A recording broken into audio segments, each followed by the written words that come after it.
A little over a month ago, LinkedIn had its second big round of layoffs, at least for engineering. The first one, ironically, was when I got hired. Today, I want to walk you through exactly what happened, everything I thought and felt, and kind of how I'm doing right now. Let's go back to October 2023. I'd moved to New York sometime in March. I was still working at Bolt, and then I took the voluntary severance package that I've documented in my first layoff video. I take a couple months off. I'm chilling in the summer in New York. It's amazing, but health insurance is expensive, and I have no inflow of cash. I'm making content full time, and it's fun, but I need something to anchor my day. And so I started looking for new opportunities. It's okay. This is at least before this whole AI revolution when entry-level jobs are the biggest decline. And so it wasn't that hard to get some interviews and do some interviews. I end up getting a referral to LinkedIn, big tech company. They move relatively fast, and I keep passing the interviews. I'm very, very grateful for that. They tell me they had one opening in the office in New York. I don't know how I got it, but I'm very grateful that I did. I remember my first interview was actually the week that they had a round of layoffs, which I always think is so ironic that a company gets rid of so many people and then just hires them back. I guess to reset salary, comp, maybe some people are overpaid, the stock went up. I don't know. I think it's a little cruel and a weird way to at least start at a company, but that's my story and I can't change it. So I come in,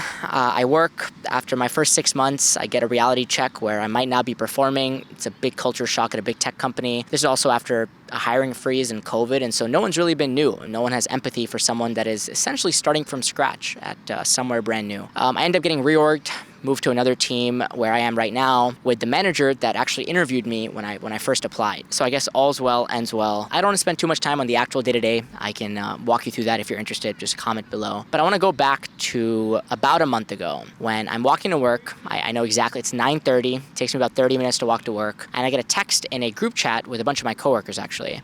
And they say, "Are you ready for the 10 a.m. announcement?" And I'm like, what announcement? And probably the best thing I've done for my mental health is not being on blind. And so I'm oblivious to what apparently the entire company has already been talking about, which is a massive round of layoffs originating from our parent company, which is Microsoft. And they're about to do layoffs in their gaming divisions, Xbox, a bunch of the other orgs at the company, and then also some of their acquisitions, namely LinkedIn. And as a side note, for a long time, Microsoft left LinkedIn alone. We get free food, we have our own CEO, we get paid in Microsoft stock, but the company was like, look, as long as you're making money, we're not going to ask questions. The CEO technically reports to Satya, but he kind of does what he wants. And during COVID, there was a big boom in advertising spend, everyone's at home, and so, our advertising business was doing pretty well. But once we came back to reality with a lot of competition from Meta and Pinterest and Reddit and all these other companies, the ad business started slowing down. Still positive growth, but not the double digit that we might have been used to. And Microsoft decides to step in because they're like, we paid a lot of money for this investment. It better make money. And suddenly we're getting some top-down management where if Microsoft's having layoffs, suddenly we're having layoffs. And I'm walking to work and suddenly my anxiety shoots up. And it's kind of crazy. You're just like having a good day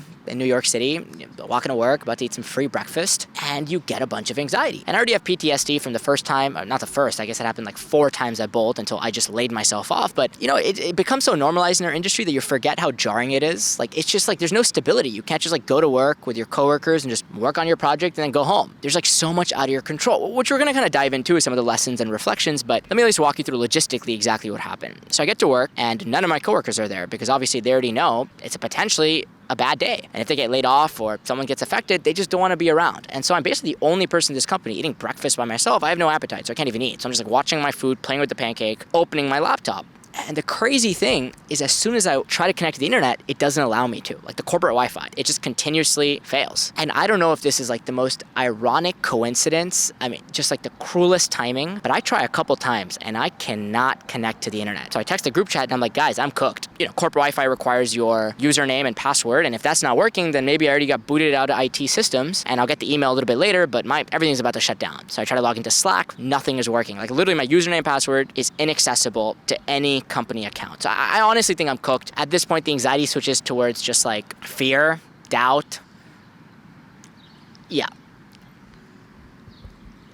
And I'm waiting to hear anything. And at 10:01, I think, exactly, I get an email in my inbox, and it's the CEO basically saying, and the CEO speak, I feel like they all either use the same consulting company or they kind of share templates with each other. But it's basically like, hey, we've got to make some tough decisions, AI revolution, we got to reorg and be better poised for the future. And then it always ends with like, I'm so excited, don't worry if you're still here. It's like crazy because you got to like vulnerable and empathetic, but then also make sure people don't just like voluntarily leave because you also need people, engineers to actually build the thing. So you got to be like, hey, if you're not affected, congrats. We're so excited. We're going to do so well. And if you are affected, thank you so much for your service. I'm so sorry we had to do this. It's just so strange. But the weirdest thing, I think this is so ridiculous, is the email doesn't tell you if you're affected. It just says that these layoffs are going to happen and that you'll know in the next hour. I mean, how ridiculous is that? Like, you're just going to sit there now for an hour, constantly refreshing your email, hoping or not hoping, I don't know what you want, if you want the severance or not, but you're essentially hoping that you're not affected. And the email basically says you're going to get a calendar invite with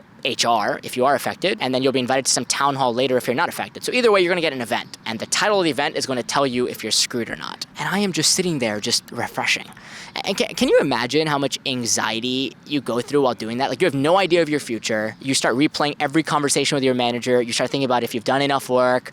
Maybe I shouldn't have taken that time off. Oh my God, why did I take that sick day? Or, I remember I said that thing and they didn't really laugh. Maybe they felt offended. Like, you have no idea. You're just like spiraling. It's kind of the equivalent of a breakup. And I'll probably do a video on this because I think it's kind of funny how getting a girlfriend is just like getting a job. And losing a girlfriend is just like losing a job. I mean, you go through the same emotions. It's like the exact same process. It is very interesting to me. But I'm essentially having like an emotional breakdown. Luckily by myself because no one else is at the office. Constantly refreshing, and to speed up the story, eventually I'm not affected, thankfully, and I essentially don't get an invite to an HR meeting. I end up not getting an invite to a town hall either, but apparently that was normal or whatever. I just like so poorly executed, I would say. And then I started messaging everyone to ask if anyone that I know was affected. Unfortunately, someone on my team who I loved was affected. That just sucks. And like so not deserving. Like, I'm just gonna out myself here by saying like probably works harder than me, writes more code than me, more disciplined than me, in before me, out after me, like just like a model worker. He got laid off. And maybe that's where we start this story. That's where we start the reflection, the lessons. It doesn't matter how hard you work. And you can tell me I'm coping, because yes, sometimes performance is a part of these. If it's like a tiebreak between two people, then yes, you look at code review and code commit and all these other things, but it doesn't matter. You can work so hard for a company that doesn't actually care about you. And I don't mean this in a mean way. This is a very freeing emotion. It should allow you to go empower yourself to live your best life. Come and do your best work and then realize nothing you do matters. I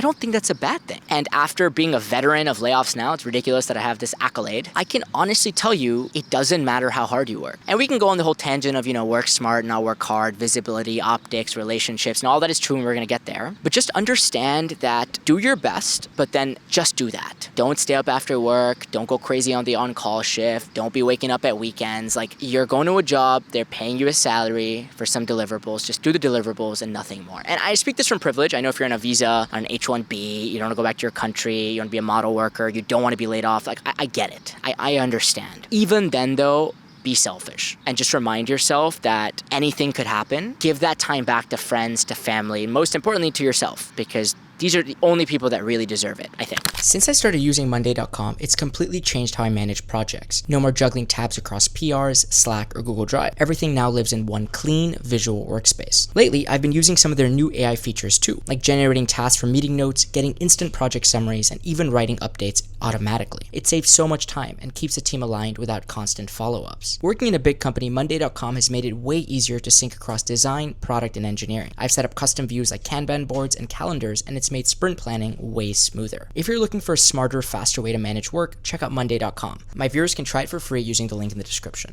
And I think Europeans understand this compared to Americans. I know this because there's some Europeans on my team, which is awesome, by the way. If you're ever looking for a team to join, look for people with families and kids because they understand that there's more to life. And then also Europeans because they do not mess around with their lunch breaks, their vacation. Like, you cannot come for them. They were brought up in a very specific type of life and it's important to them. And I agree with it.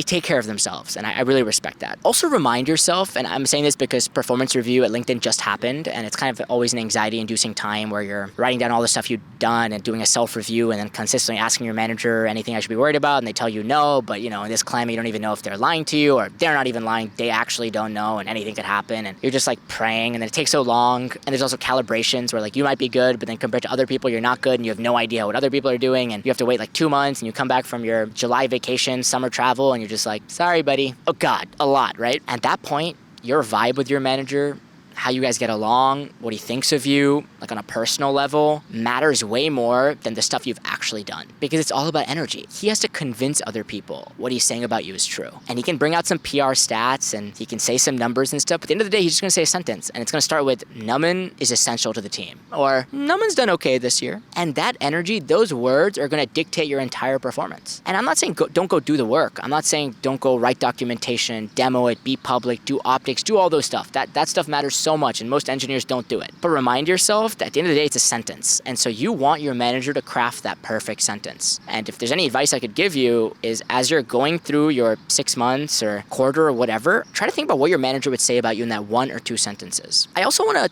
talk a little bit about grass is greener.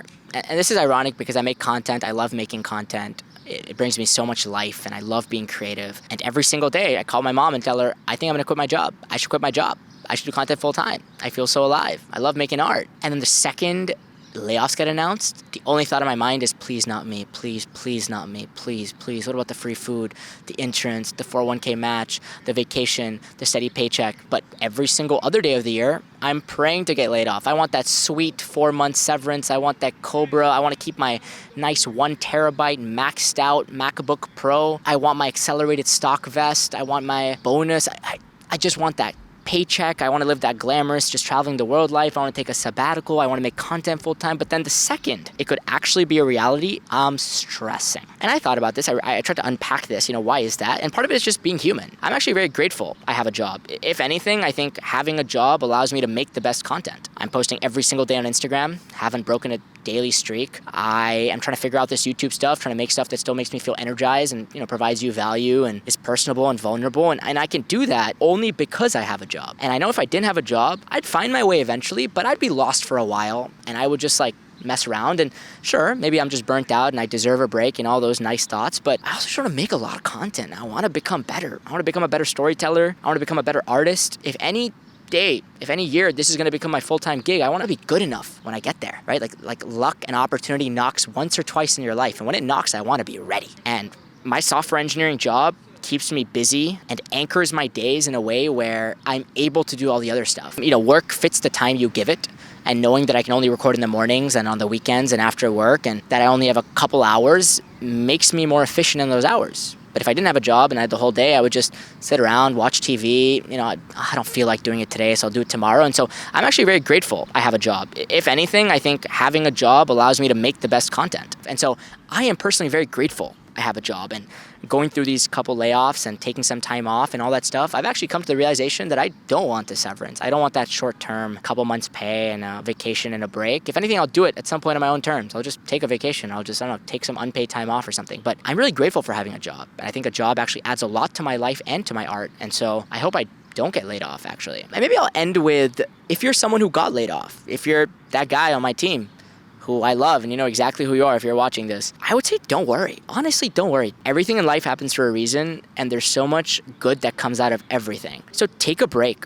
I texted him already. I told him, don't leak code. Don't apply for a job. Don't jump back. While we're working, all we want to do is take a break. And then we get a chance to take a break, and then we're just antsy. And I get it. I know why you're antsy. Pay rent in New York is not easy. All the anxieties of, can I get a job? Will I get a job? I understand. I get it. But just take a bit. 3-4 months severance. Take a month and do nothing. Watch some TV, go on a walk, cook some food, get out of the country. And then come up with a plan. Either the plan is trying to find a job or the plan is not trying to find a job. And then do some other stuff. Pick up a hobby. But have a plan. Have actual deliverables. And if you want, comment them below and I'll keep you accountable. I'm going to do this every day. I'm going to do this. I'm going to do that. In 12 days, I want this. I want that. And then try it. And give yourself some time and space to explore and actually try the things you've been wanting to try. And then make a decision. Are you enjoying it? Are you able to hit your deadlines? Are you able to hit your goals? Can I make money? Are you stressed? Are you not stressed? Are you, whatever? And then recalibrate. And then, pick something different after that or continue it. But don't just jump into getting a job. Rarely do you get money to essentially be lost. And you have that opportunity now to take it. And on the flip side, if you're looking to get a job, then make your full-time job trying to get a job.